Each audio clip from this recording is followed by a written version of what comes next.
YCP అధినేత జగన్ రెడ్డి ఏం చేయబోతున్నారు?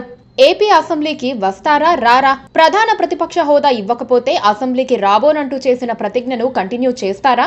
మరి జగన్ రెడ్డి రాకపోతే ఏం జరుగుతుంది? ఈ నెల 18 నుంచి అసెంబ్లీ సమావేశాలు ప్రారంభమవుతోన్న తరుణంలో మళ్లీ ఈ చర్చకు ఒక లైఫ్ వచ్చింది. రాజకీయ వర్గాల్లో దీనిపై తలోమాట వినిపిస్తోంది.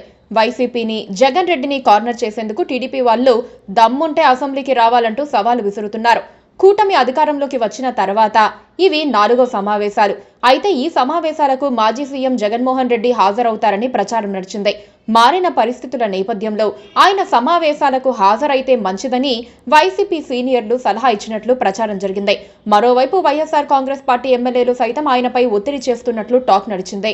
ఈ సమావేశాలకు హాజరు కాకుంటే నిబంధనల మేరకు వైసీపీ ఎమ్మెల్యేలపై అనర్హత వేటు పడుతుందని కూటమి నేతల నుంచి వినిపించింది.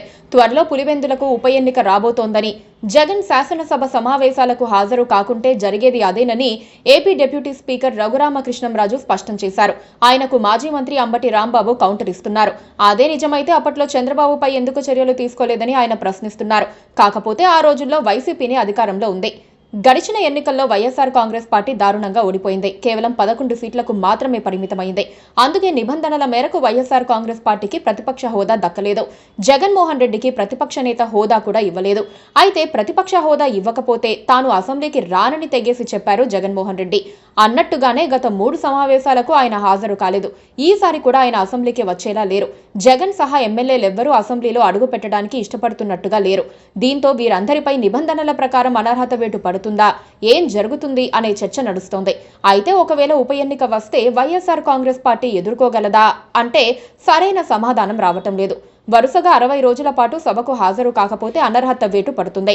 అప్పుడు సదరు అసెంబ్లీ స్థానానికి ఉప ఎన్నికలు వస్తాయి. ఆ పరిస్థితి తెచ్చుకోకూడదని వైసీపీలోని జగన్ మినహా ఎమ్మెల్యేలంతా భావిస్తున్నారు. ఇప్పుడు ఉప ఎన్నికలు వస్తే టీడీపీ తన అధికార బలంతో తమను సునాయాసంగా ఓడిస్తుందని భయపడుతున్నారు. పులివెందుల, ఒంటిమిట్ట జెడ్పీటీసీ ఉప ఎన్నికల్లో అదే జరిగిందని వాళ్ళు గుర్తు చేసుకుంటున్నారు. ఈ విషయం జగన్ రెడ్డితో మాట్లాడి ఆయన్ను ఒప్పించేందుకు ప్రయత్నిస్తున్నారు.